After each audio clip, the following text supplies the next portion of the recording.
Hello friends, welcome to our channel. ఈరోజు నేను తెల్ల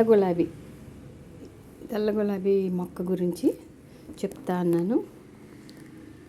ఈ గులాబీ మొక్క చూడండి ఎంత బాగా వచ్చినాయి. ఇంత బాగా పువ్వులు వచ్చినాయి అని అంటే దానికి కొంత శ్రమ కూడా ఉంటుంది. ఎప్పటికప్పుడు మనం మొక్కలు చెక్ చేసుకుంటూ ఉండాలి. ఎక్కువగా ఆకులు అవి ఎండిపోయినప్పుడు, కొమ్మలు ఎండిపోయినప్పుడు అవన్నీ కట్ చేసి మట్టి కూడా లూజ్ చేస్తూ ఉండాలి. ఈ ఫ్లవరింగ్ ప్లాంట్స్కి ఎక్కువగా ఫాస్ఫరస్ అవసరం ఉంటుంది.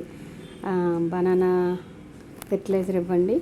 తర్వాత మొక్కలకి ఎప్సమ్ సాల్ట్ ఇవ్వచ్చు. అంటే ఎప్సమ్ సాల్ట్ అంటే అందరికీ దొరకదు.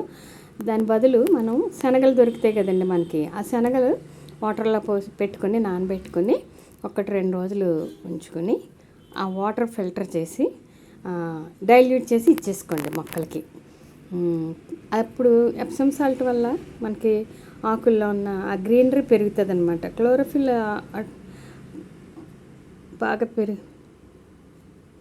బాగా ఉన్నప్పుడు అవి ఆహారం బాగా తయారు చేసుకుంటాయి. చూడండి, ఒక్కొక్క పువ్వు ఒక్కొక్క రకంగా చూడండి ఎంత బాగున్నాయో కదా. 2-3 రోజులు అయితే పువ్వు ఇలాగా కొంచెం వెనక్కి ముడుచుకుంటాయి అన్నమాట. బడ్స్ కూడా బాగుంటాయి. కొంచెం కేర్ అవసరం అండి గులాబీ మొక్కలకి. జాగ్రత్తగా చూసుకోవాలి.